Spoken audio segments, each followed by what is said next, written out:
Hello everyone, Razorflamekun here, and in this episode of the Diablo 2 Lord of Destruction Let's Play, we're going to be heading straight back into the jail. Now this is after the failed recording, so in between the failed recording and this recording, what actually happened was I went ahead and sold all the items that I had because I had to save and exit and go back to town, and as you can see we're gonna have to restart from jail level 1. However, since we already have the map, it's going to be fairly easy for us to get back to where we were. Mainly in this episode we're going to be exploring jail level 2 and level 3 mainly. Mainly actually level 3 because that's where we ended off. Anyways, I believe that I went ahead and had those guys had me sit there for a while because of that fact that I had to explain all that. As you can see, the map is still the same, but everything has regenerated, including monsters, traps, and everything else, which means we're also going to be getting good experience while we are on our way back down. What I'm going to be doing in the first part of this episode is I'm just going to be making, actually, I don't think I did, I didn't find the stairs on floor 2, so actually yes I did, but I don't think I realized it, and I end up going off exploring for a little bit, or maybe it stopped showing after, maybe it didn't record that I found it in the last, when it failed the recording. But we basically find the same things that you find here. The cracked bows and that hidden passage is still in the same place. However, that trap, I believe, no, it wasn't still trapped, but that chest was trapped last time, and this time it isn't. After this episode, it's going to be back to live commentary. This is the last post-commentary episode, and hopefully the only post-commentary episodes that I have to do for this series. I'm trying to make sure that I do as few post-commentary episodes as possible on my channel. They're all as of right now. With once I upload this video, once you guys see it, which won't be until the 12th or 13th of October or so. By then I'll have uploaded all 4 of these episodes, and they'll be the only post-commentary episodes, LP episodes on my entire channel. And right here is where I find that I did find the map, that I did fill in the map where the location of the stairs are, so I head straight there now. However, I do stop and pick up more tomes of Town Portal and other stuff from the bookshelves here, and luckily almost all of them gave me tomes. Only one of them didn't give me tomes, and as you can see there, I'm putting the scrolls that I get in the new tome of Town Portal that I got to save space in my inventory. And there's my the 5% chance of Frost Nova on strike, level 3 Frost Nova on strike happening there. The aura that I picked up actually is the experience aura, which I believe increases the amount of experience that you gain by 1.5, I think. But over here I actually find either a minion monster or a actual unique monster, and this one is cursed, I believe. Actually, I definitely think that this is a unique monster, and as you can see there, it nearly kills me. It was cold enchanted, and yes, it is a unique monster. You can tell what is a unique monster and what is not a unique monster by the amount of items that it drops. If it only drops 1 magic item, then it is a unique monster. It is a minion monster. If it drops 2, though, it is a unique monster, like that one was. So there is a unique monster on the 2nd floor if you want to go find it. Those tainted are actually not monsters that you normally find in the jail levels, the jail dungeon levels. You only find them in the catacombs, I believe, or there. That random cut there was because I had an interruption that I had to edit out. And there's going to be two more of those in this episode. I had to stop and start again. Mainly, several times, mainly because I wanted to make sure that my computer didn't overheat while doing this episode. But here we are on the 3rd floor where I actually did explore a little bit, but not enough to find the stairs. And in this episode, the remainder of this episode which is going to be 11 minutes, is going to have me finding, looking around, finding the exits to the inner cloister. One other thing I need to apologize for is the lighting in this game. The lighting in this game is meant to be dark, so I'm sorry if you can't see everything in the game.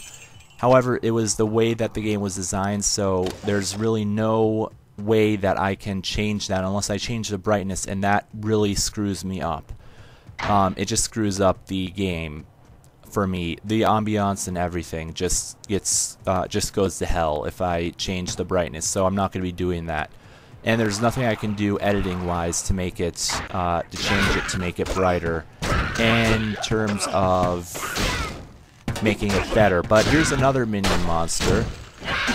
This time it's another dark one, and I believe this one was... I killed him so fast that I couldn't tell what his enchantment was, but I think it was something to do with like extra strong or extra fast or something like that.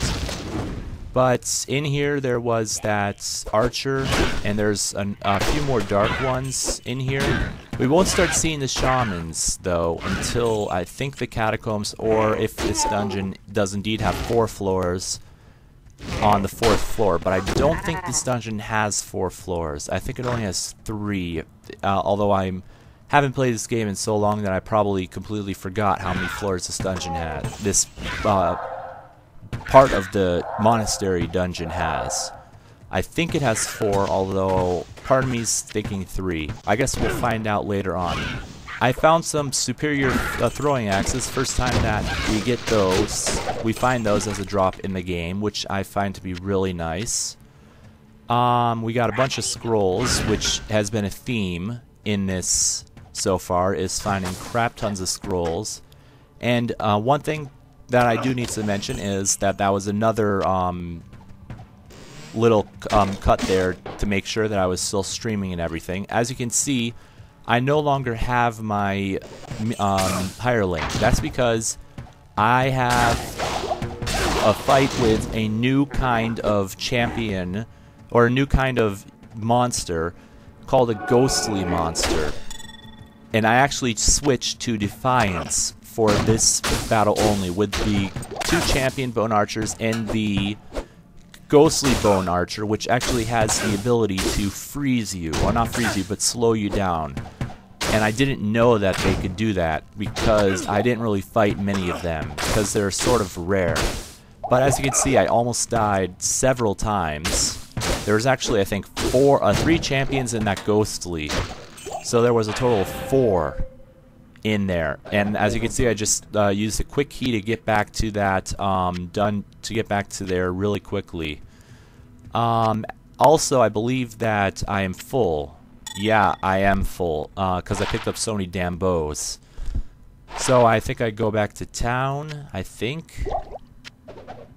Do I go back to town? No, I get rid of that longbow, or the short bow, or the deadly short bow of slaying, because of how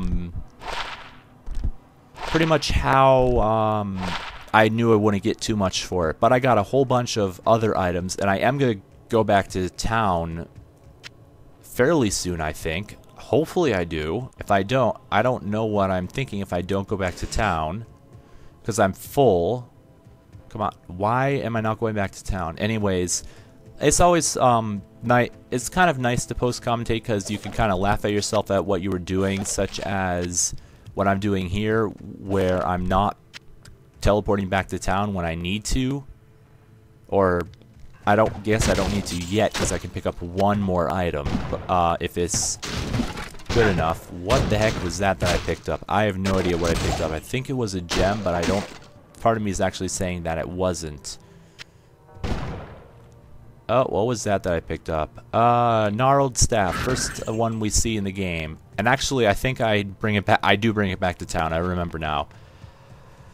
Even though it's a crude item, and I said that I don't usually bring back crude items back to town because they don't sell very well, that's one that I actually do bring back to town for some reason.